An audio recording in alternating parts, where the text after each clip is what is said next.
Welcome everyone. My name is Amanda Custodio, and today we will be discussing something that is close to home, which is how heteronormativity affects many lives of homeless youth in the LGBT community. Before I get into the actual show, I'll be giving a little bit of my history and why it is so important.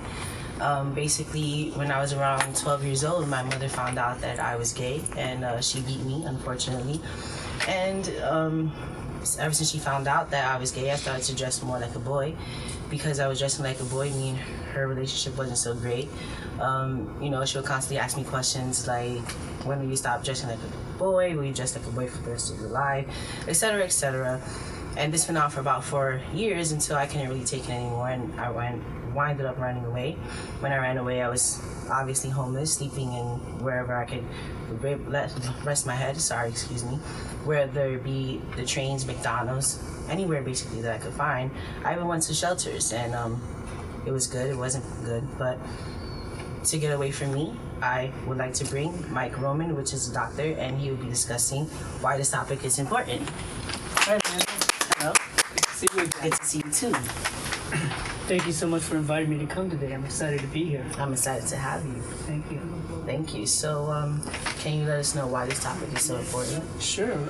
This topic is especially of importance to me because I am a gay man. And I live in Greenwich Village. And, while I was out in the community, I realized that, there were a lot of homeless youth camping out down at Christopher Street Piers. And so I went over and I started talking to some of them, and I quickly realized that there was LGBTQ youth that were homeless. So this got me thinking and wondering, so I started to look into statistics here in New York City, and I was appalled to find out that 40% of the homeless youth are LGBTQ. I further started to look into research and realized that there isn't much research done on this population, especially in other cities. Here in New York, we have an advantage of, being gay is kind of accepted. But in other cities, it wasn't. So I started then thinking about, what are the variables associated with this population being homeless? And I quickly realized this is a very important topic and research needs to be done. Wow, and I'm glad to hear that this was very important to you. And did you find out, or do you think, do you know what variables are associated with this topic? And just to backtrack just a little bit, I realized, that I needed to write a proposal, and the proposal I proposed that we'll do a convenience sample taken in 5 urban areas: Los Angeles, San Francisco, Chicago, Miami, and Atlanta. And some of the reasons why I think, off the top of my head, why this population suffers more is, one, first and foremost, heteronormativity. Where heteronormativity basically is where people that are not heterosexual are expected by society to conform and identify as heterosexual. So this has a big impact, especially on the home life of LGBTQ youth population. Their parents expect them to conform, and because they won't, they end up kicking them out, or they're subjected to abuse by their family and they run away. What other topics, what other variables are there associated? Well, this population is at higher risk for STDs, higher risk for substance abuse, and so those are the main variables that I came up with. Now, when you say conform, what do you mean by that? Because I'm pretty sure most people probably won't know. That's a good question. Thank you for asking me to clarify. Conforming means that you're supposed to give in and actually live your life the way society thinks you should. So, in regards to LGBTQ population, society believes that they should be heterosexual. So if they don't act heterosexual, then they're not conforming. So they're penalized. They're kind of marginalized and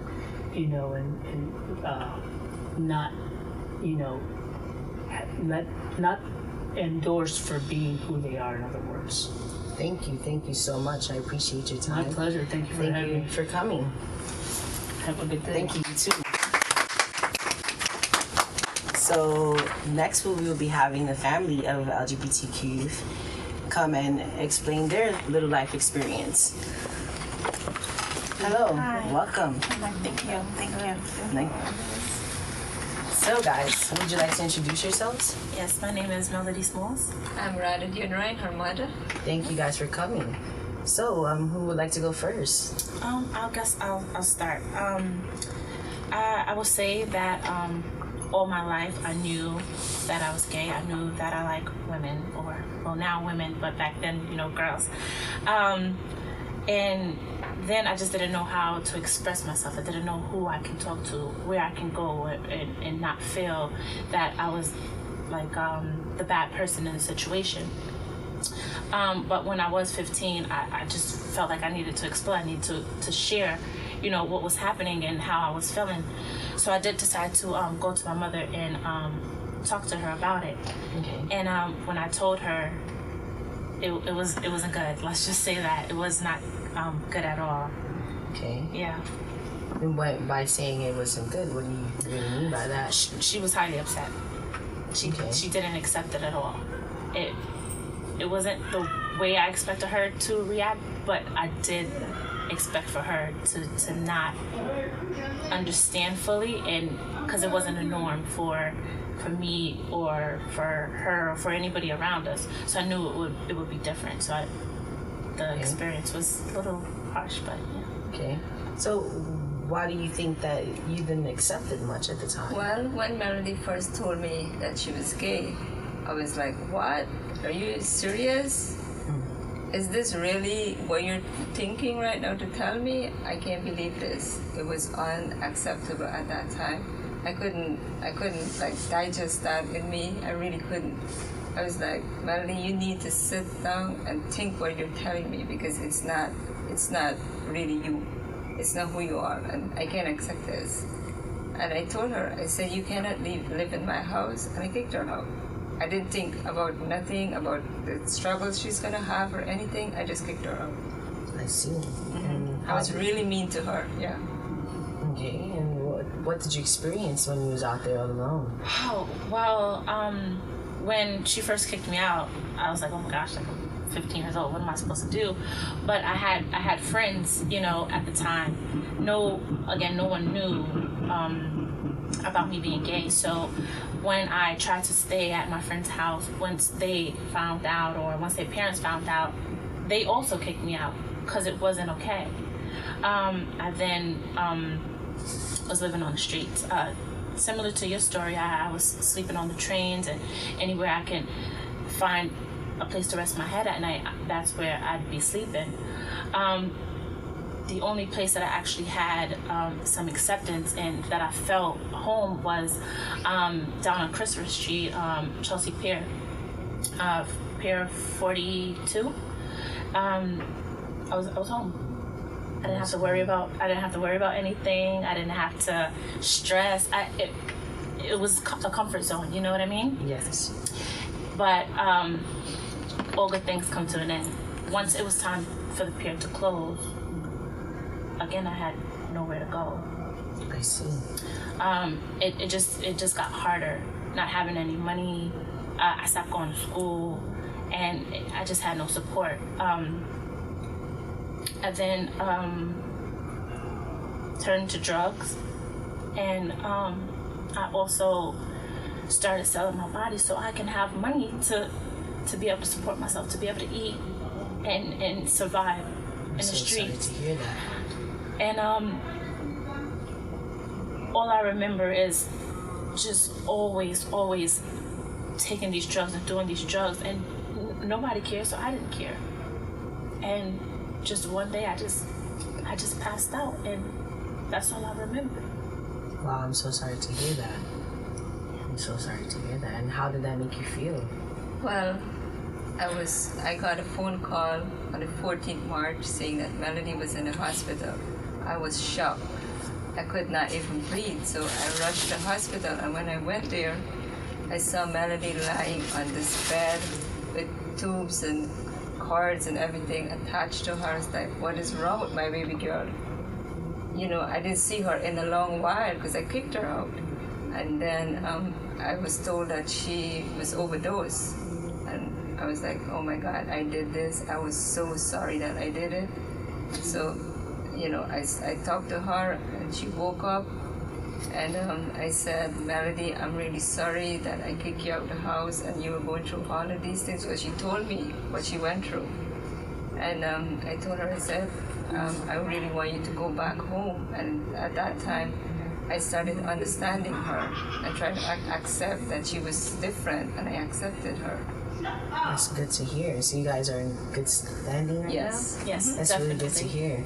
I'm glad that you come on the show and actually share your part and let people know the severity of this issue. And I'm glad we can come here today and you know, talk about our story, because there's people that don't get their story heard. You know what I mean? And I'm glad we can come and show that we can live together, and we can, you know, be together and live happily, because a lot of people don't accept it. I'm glad that you guys came. Thank you so you for much. having Thank you. us. Thank you. Thank you. And last but not least, I would like to introduce statistics specialist Connie Towers to the show. Welcome.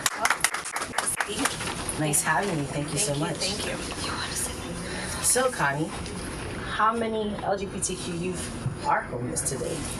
Well, in the general population, we have about 10% of the general youth population are LGBT.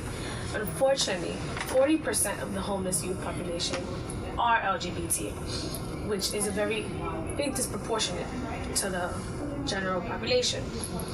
But then again, all numbers aren't included, all youth aren't included in those numbers, because a lot of them aren't connected to services or agencies or shelters, so they're undercounted, they're not included in the statistics. So the number can even be higher than we assume. I see. And, excuse me, guys. Why do you think, there is such a high number of homelessness amongst the LGBTQ community? Well, now the youth are coming out to their families at an earlier age than they were before. Now youth are coming out at the age of 12 and 13 rather than 18 and 20 years old when it was before. So a lot of youth are now being family rejected, they're being abused. So we have approximately more than 0.5% of the youth have said or experienced family rejection, which is the main cause of the reason why they're experiencing youth homelessness. So they have gone through physical abuse, emotional abuse, physical abuse with their families. So it causes them to leave their homes or run away or get kicked out. I see. And what kind of things did they experience out there when they're all alone? Well, while they're homeless, 4 out of the 10 youth would say that in their community, LGBT isn't being accepted. So that leads them to being abused sexually while being out left in the streets. LGBT youth, homeless youth are at a way more disadvantage of being sexually abused compared to heterosexual, which is 58.7% of LGBT youth are sexually abused and victimized and mentally abused as well, as compared to heterosexual youth, which are only 33%. And they also commit suicide at a higher rate than heterosexual youth, homeless youth are. They commit suicide at a 62% LGBTQ, at a 62% rather than heterosexual, only 29%. Wow, it's high numbers there. And to end this on a positive note, what is being done to help them out? Well, there's now this new program coming out. It's called Opening the Doors, and it's the federal strategic plan to prevent and end homelessness among the youth. And they set their goals to 2020 to end homelessness. And through the collaborations of the United States interagencies and shelters, we're planning to end homelessness by 2020. That's really good to hear. Thank you so much. Thank you. And before we end this show, I would like to just give a few definitions to define some terms that we have been speaking about today, because not many people do know these terms. And one thing that I wanted to stress was that, many people don't know that sex and gender are two different things. And sex is basically what determines an individual determines an individual whether they're female or male, meaning their chromosome makeup.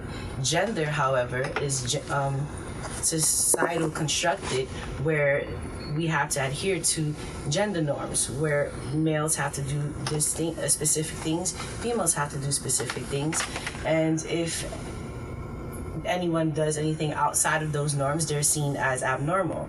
And with these gender norms is created heteronormativity, which is the idea that heterosexuality is the only norm. And I thank you guys for watching, and I hope you guys have a great holiday.